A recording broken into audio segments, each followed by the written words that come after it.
दोस्तों, आज की कहानी है सासू माँ आप इस लॉकडाउन में वृद्ध आश्रम चली जाओ।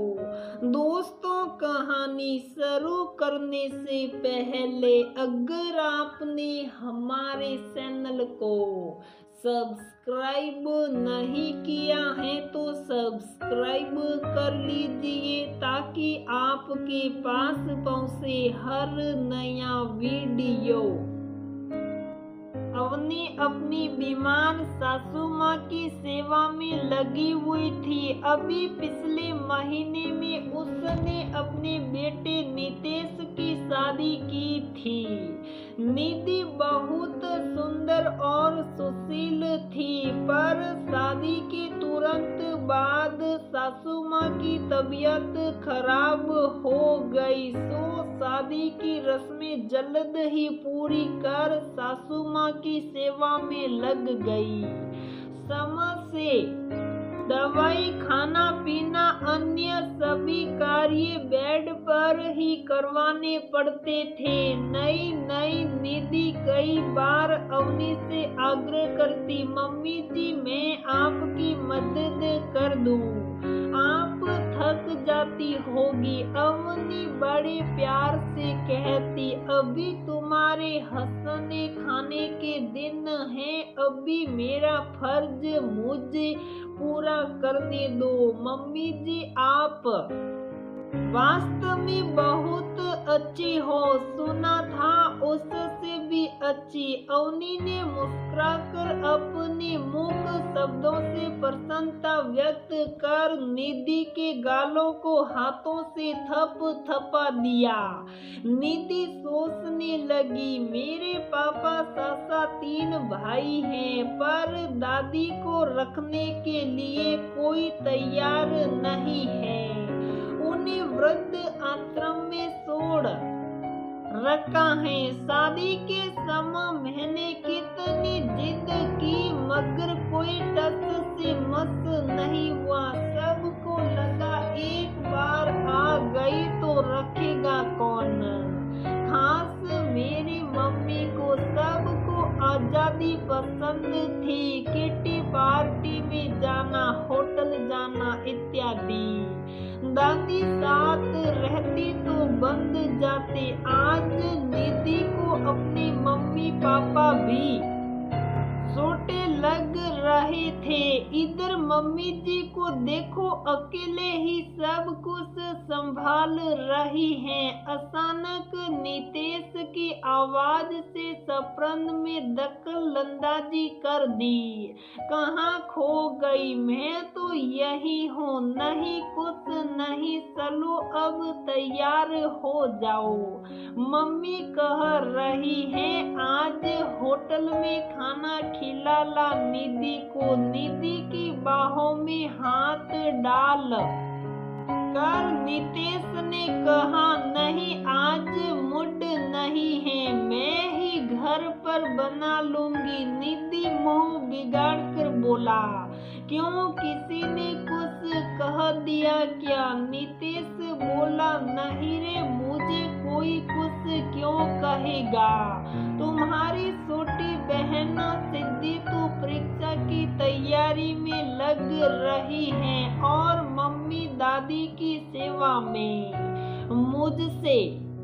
तभी तो मम्मी बाहर जाने को कह रही हैं ताकि तुम्हारा मन लग जाए। नहीं, मुझे तो मेरी मम्मी के पास जाना है।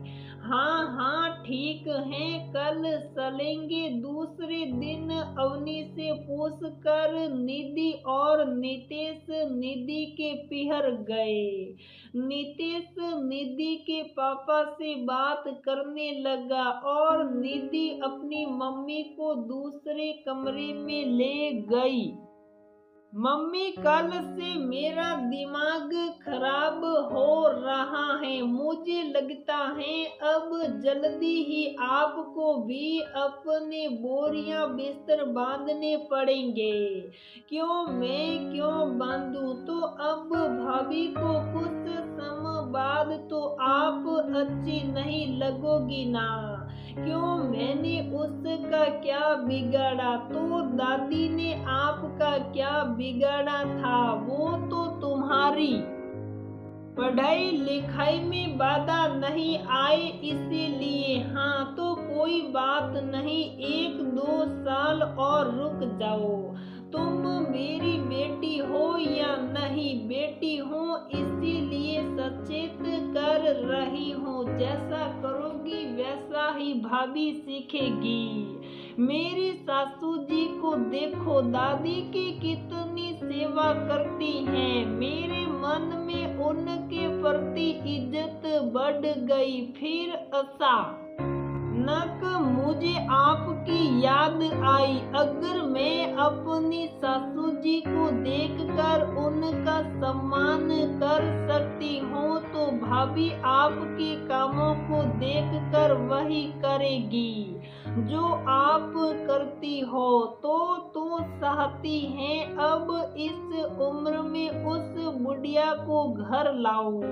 हाँ अगर अपना बुढ़ापा सुधारना हो तो जरूरी कुछ नहीं है, पर मुझे नहीं लगता तुम्हारी दादी यहाँ सेट होगी। चलो देखते हैं। निधि ने ये कहते हुए वृद्ध आश्रम फोन लगाया। निधि ने कहा, मैं माया वर्मा की पोती निधि बोल रही हूँ। क्या दादी से बात हो सकती है?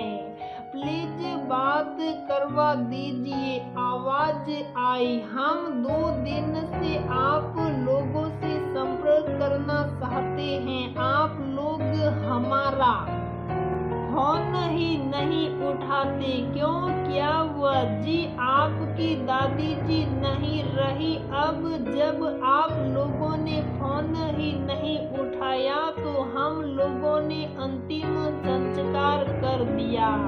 फोन से आवाज आती रही पर निधि सोफे पर जोर से गिरती हुई सी बैठ गई। फोन हाथ से छूट गया। अरे निधि क्या हुआ बेटा? मैं तो पहले ही कहती थी तेरी दादी का दिमाग आसमान छू रहा है, हरगिज नहीं आएगी। मम्मी बड़बड़ाती रही। सच मम्मी दादी आप लोगों के साथ नहीं रहना चाहती, पर मरने से पहले वो आप सभी से मिलना चाहती थी। पर सही है, आप लोग उनसे मिलना ही नहीं चाहते थे, वरना मेरी शादी में तो बुलाते ना उन्हें। बस उसके बाद निधि नहीं बोली और चुपचाप नितेश के साथ वापस चली गई। पर ससुराल आते ही मम्मी जी ने लिपट कर खूब रोई। अवनी ने प्यार से गले लगाकर पूछा, अरे पीहर से मन नहीं भरा तो रुक जाती, रोना नहीं, दोबारा मिलने चली जाना। पर निधि की सिसकियां बढ़ रही थी।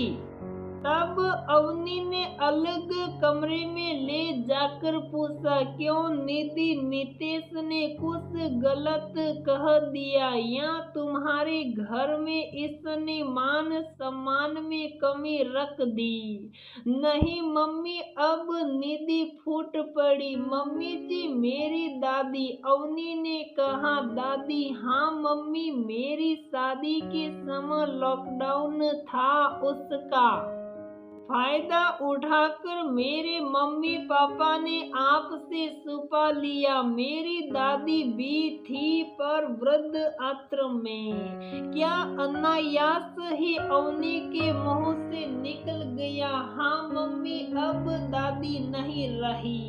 हमारे घर में कोई उनकी सेवा नहीं करना चाहता था, इसीलिए उनको वृद्ध आश्रम में छोड़ दिया। अवनी रो रो कर सब कुछ कहे जा रही थी। अवनी ने निधि को पानी पिलाया और समझाया, निधि माना ये आपकी मम्मी, पापा व अन्य परिवार जन की बहुत बड़ी गलती है। घर के बुजुर्ग से ही घर का मान होता है, सदा आशीर्वाद बना रहता है। पर अब क्या हो सकता है, विधाता के लिखे लेख को कौन पढ़ सकता है भला। पर अपने कर्मों पर भरोसा रखो, अच्छे कर्म करो। मम्मी जी, मैं अब किसी से बात नहीं करूंगी।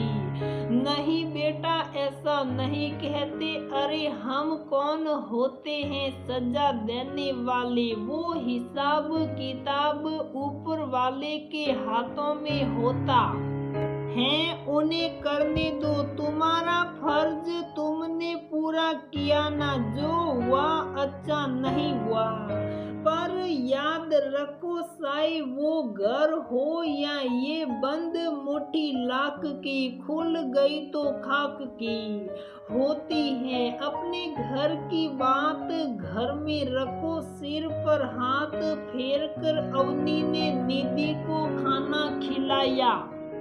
बेटा दादी की याद में अमावस्या को वृद्ध आश्रम जाना और सबको बढ़िया भोजन करवाना। नितेश तुम्हारे साथ जाएगा।